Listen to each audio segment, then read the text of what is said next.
जो बहुत सेलिब्रेट करते थे मेरे बर्थडे, अब तो नहीं हो पाएगा। गुजरती हूँ यहाँ से तो यहाँ चोट महसूस होती है। जितने भी अब्बू के साथ मैंने पल बिताए और सारी चीजें ध्यान में आती है। एक एक चीज उसकी याद आ जाती है। हम कभी उसे नहीं भूल सकते। मकान मालिक कह रहे हैं घर खाली कर दो। यमुना विहार मेट्रो के पास हुए एक हादसे ने 3 मासूम बच्चों के सर से उनके पिता का साया छीन लिया। 12 जून की रात को यमुना विहार मेट्रो स्टेशन के पास से 40 साल के मोहम्मद अरशद गुजर रहे थे, जहां मेट्रो कंस्ट्रक्शन के चलते सेफ्टी बोर्ड्स लगे हुए थे। अचानक उनमें से एक बोर्ड उन पर गिर गया और मौके पर ही उनकी मौत हो गई। ये हादसा इसलिए हुआ क्योंकि यहाँ पे कोई सेफ्टी नहीं थी।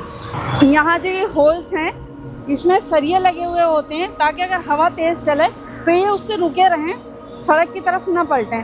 आप देखें कि कितने दिन हो गए हैं, अभी तक भी इतना बड़ा हादसा होने के बावजूद कोई किसी के कान पे जू नहीं चली है, किसी ने इसको आकर नहीं देखा, ना ही इसको ठीक करवाया। जब मोहम्मद अरशद के ऊपर मेट्रो का सेफ्टी बोर्ड गिरा तो उन्होंने जख्मी हालत में अपनी वाइफ को कॉल किया। जो उसने कॉल की थी तो उसने बताया था अपनी वाइफ को कि मेरे पेट में चोट लग गई है, मेट्रो का बैरिकेड गिर गया है मेरे ऊपर। हम पहुंचे तो वो वहाँ बेहोश था। हम उसे लेकर हॉस्पिटल गए तो हॉस्पिटल में डॉक्टरों ने उसे डेथ सिस्टम की लापरवाही से हुई अरशद की मौत ने उनके बच्चों के भविष्य को अंधेरे में ढकेल दिया है। बहुत मुश्किल परेशानी आने वाली है। भाई बहनों को संभालना अब्बू की जिम्मेदारी मेरी पर। मेरा भाई मजदूर था, किराए के मकान में रहता था, 3 बच्चे हैं उसके, और अब जब वो ख़त्म हो गया तो आप समझ सकते हैं मकान मालिक को किराया चाहिए। बिना किराया लिए कोई मालिक मकान नहीं रखेगा। तो हकीकत ये है कि इन बच्चों के सर से बाप का साया ही नहीं हटा है, बल्कि इनके सर से छत हट गई है।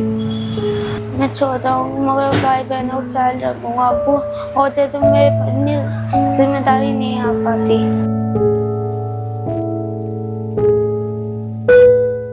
जिनकी लापरवाही की वजह से ये हादसा हुआ तो कम से कम इतना तो करें कि इन बच्चों के सर पे छत हो, इनके एजुकेशन की जिम्मेदारी उठाएं, इनको इतना तो कंपनसेट करें वो लोग। पुलिस ने इस घटना को लेकर भारतीय न्याय संहिता की धारा 290 और 106(1) के तहत अज्ञात व्यक्ति के खिलाफ एफआईआर दर्ज की है। रिपोर्ट वगैरह हो गई, एफआईआर भी हो गई। मैंने आईओ को फ़ोन किया कि मेरा सर क्या नाम है, इसमें क्या आगे प्रोग्रेस हो रही है। तो वो बोले क्या नाम है, कोई गवाह देखिए, आप कोई गवाह मिल जाए आपको तो आपके केस को आगे बढ़ाने में आसानी होगी।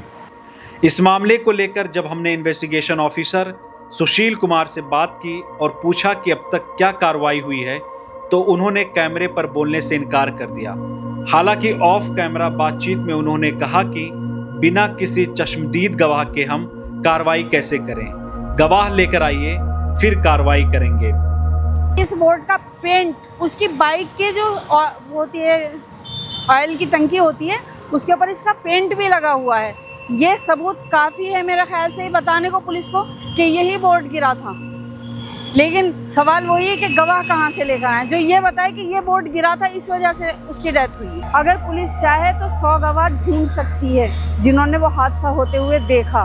कम से कम यहाँ पे 25-30 लोग थे जिस टाइम हादसा हुआ है, उन्होंने मेरे भाई को उठाया, तो वो लोग गवाह हैं, उनका पता निकाल सकती है अगर पुलिस चाहे तो। हम कैसे निकालेंगे?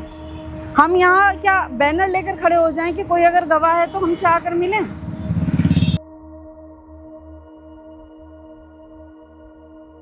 खुदारा ये लापरवाही कम से कम अब तो दूर करें ताकि किसी और बहन का भाई, किसी और बच्चों का बाप न जाए दुनिया से। जिसने ये लापरवाही की है उसे कार्रवाई भी चाहिए और हमें इंसाफ मिलना चाहिए। आज मोहम्मद अरशद इस दुनिया में नहीं रहे, लेकिन उनके साथ हुआ यह हादसा कई गहरे सवाल छोड़ गया है कि आखिर इस पूरी घटना का जिम्मेदार कौन है और इन 3 मासूम बच्चों के भविष्य की जिम्मेदारी अब कौन उठाएगा।